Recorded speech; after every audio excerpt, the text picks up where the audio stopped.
Okay, so I'm just going to do a quick video on how to answer the GCSE question that we've got. So it's important to remember the 5 steps on answering any question. We need to read and box the question, which we'll do in a minute. We then need to read the text or the extract, which it's kind of hard because you don't have plays in front of you, but I've included some quotes here which you'll be able to use. Then we need to make sure, this is really important, that we plan by exploding quotes. I know some of you don't like doing it, but it's so important just so that we remember to include things like subject terminology, and it makes it easier when we move to explain.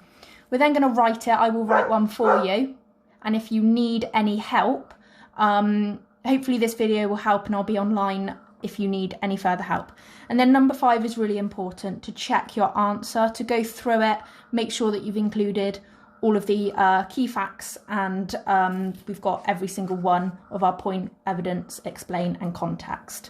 So our question, which was set for this week, is how does Priestley use the theme of selfishness in the play Inspector Calls? So we're going to do the first one. We're going to read and box the question. If you want to go along with me, now would be a good time to pause this video, and then we can compare what we have highlighted. Okay, so these are the ones that I've highlighted. You may have got some different ones. How?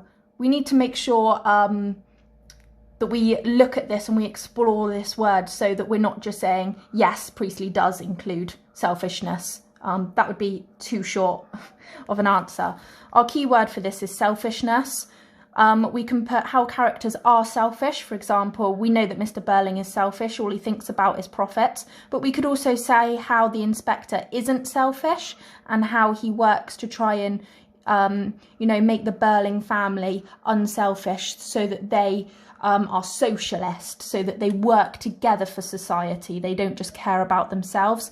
You could have highlighted the word theme, because it is the theme of selfishness, and obviously we're looking at an Inspector Calls, so we're going to need to focus on quotes from here.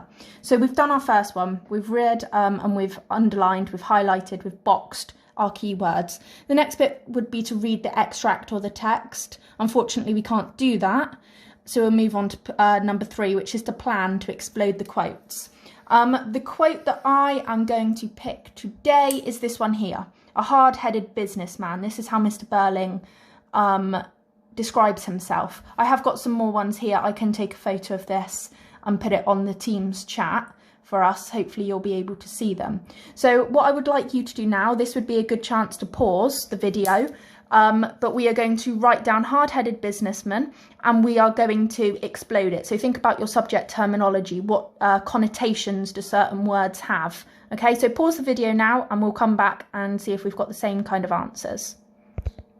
Okay, so my quote was hard-headed businessman. So I've written quite a lot around it. I'll talk you through it.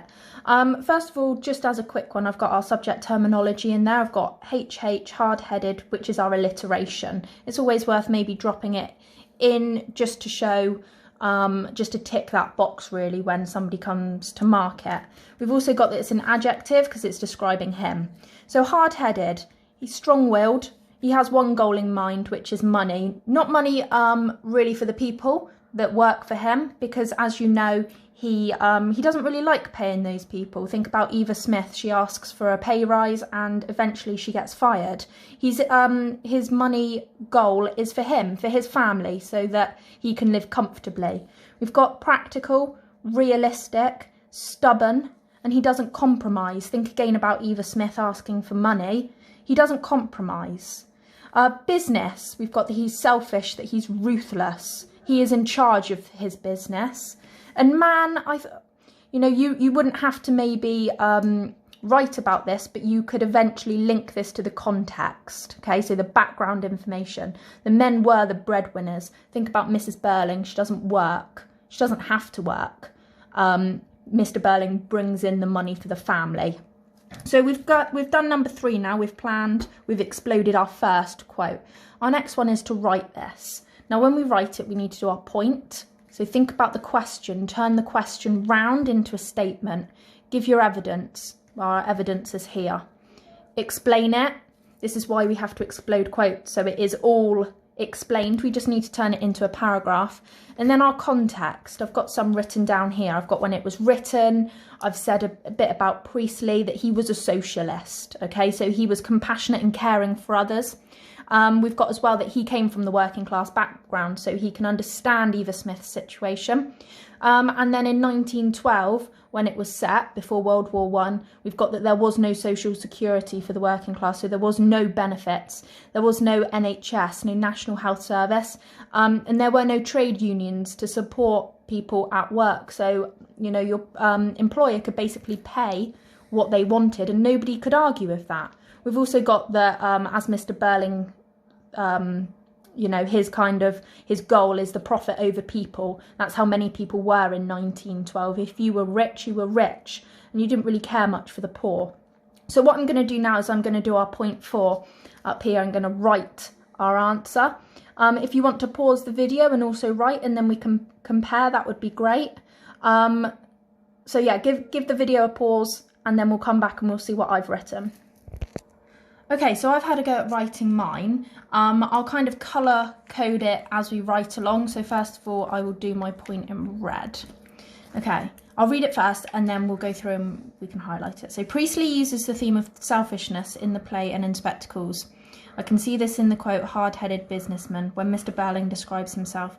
The alliteration in adjective, hard-headed, implies Mr. Burling is strong-willed, with only one goal in mind, which is ultimately money. He is stubborn and doesn't compromise when it comes to making the biggest profits and paying his workers as little as possible. He is ruthless when it comes to his business and will fire anyone who disagrees with him. I could have added there, such as with the case of Eva Smith.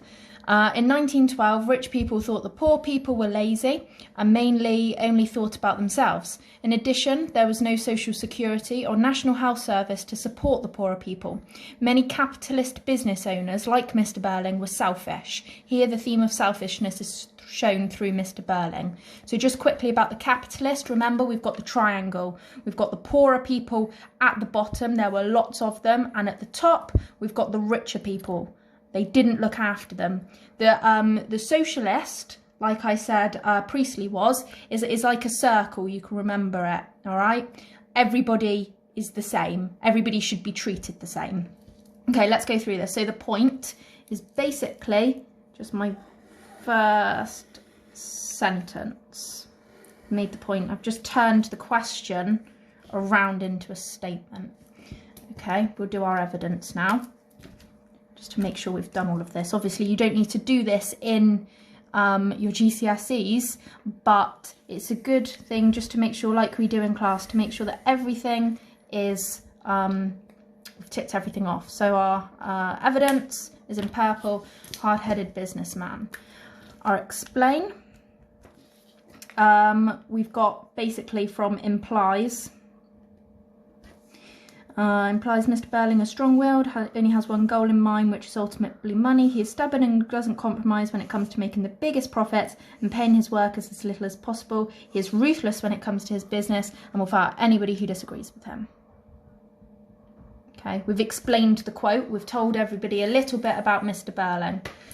We've got our context as well, which is basically from, hopefully you can see this yellow, in 1912, all the way through to the capitalist people being selfish. We could also, I do have one colour left, we've also got our subject terminology, okay? So here we've got about the alliteration and the adjective. It's really important that we include these just so that we can get the highest marks possible. So I hope this video has kind of helped with how to do the exam question, how to do our 200-word challenge. This is just the basics, okay? We've only got one quote in here. I have got a list of quotes here. So we've got that they live in the comfortable house, the prophets, the one that I did. Girls of that class, Mrs. Burling says this. A man has to make his own way, has to look after himself. So long as he does that, he won't come to much harm. That's Mr. Burling. And we've got here by the inspector. He says, we are members of one body.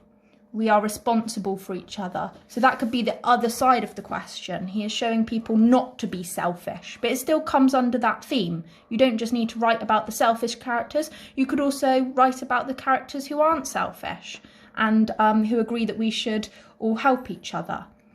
If you have any problems, please just drop me a message, and I hope this video helps.